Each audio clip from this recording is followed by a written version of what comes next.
Hey everyone, this is DayTraderRockStar, and today I'm bringing you a educational video on how to trade the Emini and the approach I take during the day. Now this is actually, we're going to go over the chart from this past Friday, which is, just a great example of some good pattern setups, good indicator setups, and things that I usually look for. One of the main things I try to work with is having patience in the market, patience enough to let the setups come to you, and not to chase every single spike and dip in the market, but wait for the what I call the high probability setups, where you have the perfect opportunity to make money in the trade. So we're going to just start off, and some of the rules when you trade the Emini. It's an overnight contract, so you could actually trade this overnight, but just for argument's sake, we get into the office around 8 o'clock. We start to follow around 9 o'clock, and 9:30 at the official open of the market is where I really start paying attention to the patterns. But if I start to see something that might be overnight or a couple hours beforehand, I'll keep a mind on those highs and stuff. So what I do is usually wait for the first hour of the trade to go by. And during the first hour, I want to really record the high and the low of the first hour between 9:30 and 10:30. Now you can see we opened up here we opened up at 9:30, pulled back, and then we chopped around. And this is as the day's going on. I'm actually showing you tick by tick and how I read this market. So right at this point, we're coming into about 9:50. We do see that we're starting to establish a trend, an upward trend line here. So there's really a good upper trend line that's starting to develop right here. And so what I like to do is just throw that line out there and put it in here. Try to guesstimate, and I'll extend it out. And I'll extend it out for the rest of the day. And then I'll come, then we'll continue to watch in the day. And now I'm starting to key off of this trend line. So at this point, actually, we're going to get rid of this line, because this is actually stuff that I've plotted during the day, but I'm just going to go back. Just at 10:30, we made a low here.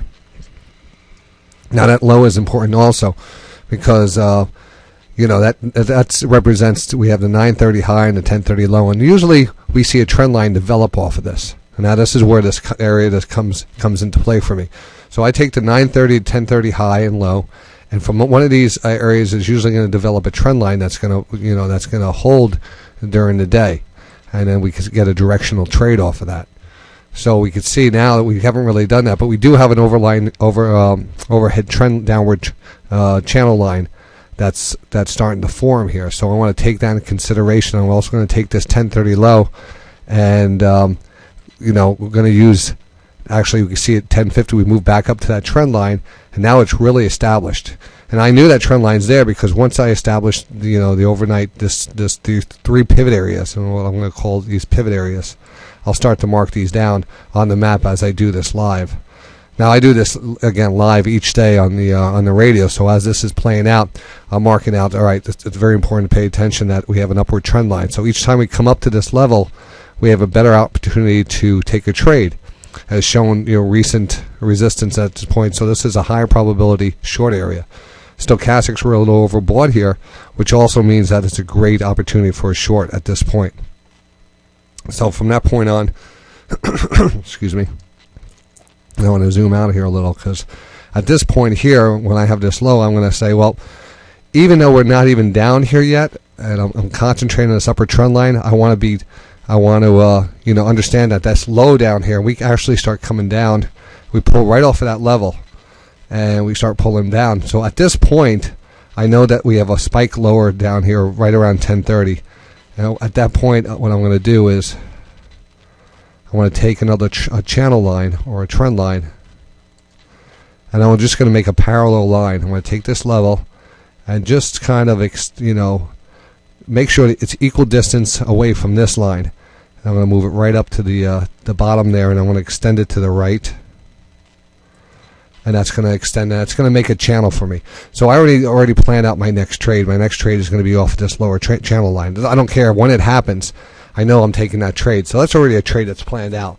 I'm also watching the stochastics, and I'm seeing that that we're getting very systematic in the stochastics, especially when a trending stock. When I talk about following the stochastics, it works best with a trending stock. And what I mean by that is you can see that there's a nice upward trend here, holding the 50-period moving average, and this is the 1-minute chart. And you can see the rotation. Each pullback was met by an oversold stochastic, but that oversold stochastic mean that recent pullback maintained its high over the recent pullback. So we had a continued higher lows and higher highs, and this was just perfect. Each pullback could have been bought. Each time the stochastics pull back and cross back over, you got to buy. And then until you start to see the divergence. And now all of a sudden we have a downward channel. So also now we could even just calculate on that, again, using the overhead trend line. You can wait until the stochastic get overbought, trend line, high probability short area. Overbought, trend line, high probability, et cetera, et cetera. So now we actually start to see that this downward channel line is probably going to break to the upside. So we're probably going to look for a break to the upside. So I'm trying to measure that out, and it's really hard to guess when a channel is going to break to the outside. What I look for is the divergence, and the divergence is between the price level and the stochastics. So in a downtrending channel, you want to continue to see lower lows and lower stochastics lining up. Each time we pull back, we get a low in the stochastics, we get a bounce, we get a lower low, we get a low.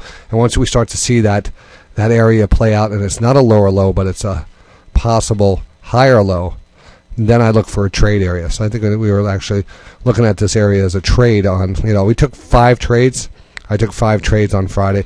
All of them came out to be positive trades. And again, they were all just based on the extreme high probability areas, and that's just because I really took time to take patience in Friday's market instead of getting too involved in the chop. So I think this was one of the trades right here on this pullback, because I was looking, I said, all of a sudden we got divergence, we got oversold stochastics, yet we have a higher low. So right now we push right back up to this level, and this channel line, a lot of people will be like trying to get in here because they expect a breakout. In some cases, you have to fight yourself from that urge, because it does seem like we're going to get that breakout of that channel, but the channel could last for a while. So each time it does come up to this level, you have to be in the prove me state of mind here. This really is a high probability short area. That's what it comes down to. The history is there, and the stochastics were actually getting a little choppy now, so we actually got a pullback. It almost looks like we're going to break through here. And what happens is we break down, and now we're starting to head back down. So it ends up being a very good level, and it pulls off of that level. And again, one more time, we get oversold. I think it was another trade we took right here. This trade was based off a couple of different indicators, and again, I talk about the 5 different indicators: stochastics, trend lines, recognizable patterns, which is a channel or a wedge, support and resistance, and any kind of reversal candlesticks, which really don't show up on the 1-minute chart.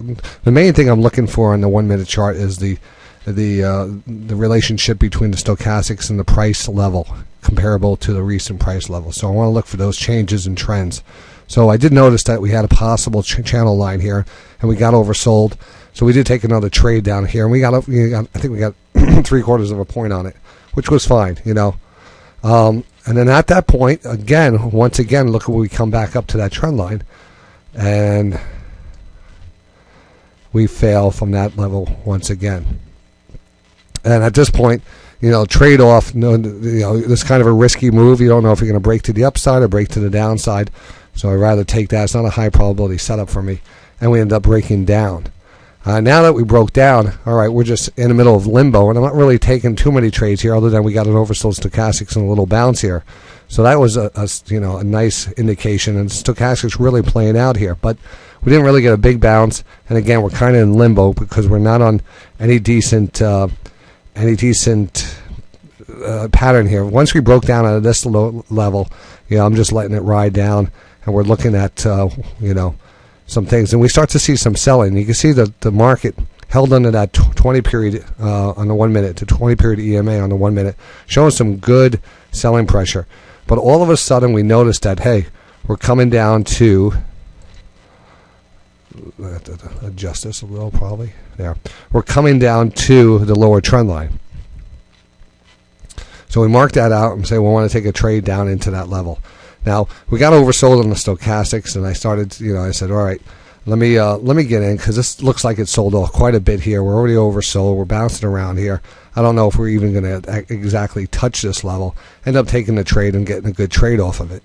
But in either case, this would be your high. And again, you're always giving yourself some leeway. The great thing about these type of trades is it doesn't happen every single 5-minute period. Sometimes you have to wait 30 minutes before another good setup. And when that setup comes up, you remember you're usually buying into weakness or shorting into strength on the short term. So once you get down here, a lot of the risk is coming off the trade. Hence, you could actually put in a kind of a steeper stop. That way, it kind of encompasses. You want to take you want to be able to not get chopped up in the trade. You want to say, all right, if it doesn't bounce here, we'll probably bounce here, and if it doesn't bounce here, maybe we get a little spike higher, lower. But you want to have that opportunity to be able to ride that trade. All right, so that actually moves back up, and we start to develop a new trend line, and finally we break to the channel line to the upside, because that's what we're always looking for, this type of channel to break to the upside.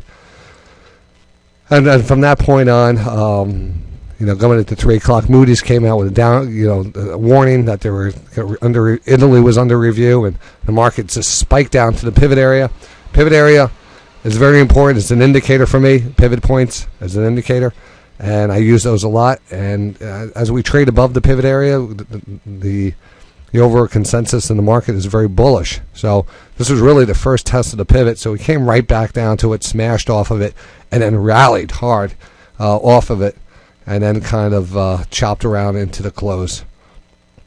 But overall, it was a great day on the with the Emini, because you're able to recognize the pattern early on, be able to set up your rely on the stochastics, and just take the trades on your time frame. You don't want to be, especially when you trade in the ES or the NQs or anything like that, anything really fast pace. You don't want to just jump in, and because a lot of head fakes in this market, so you want to take the risk out of it.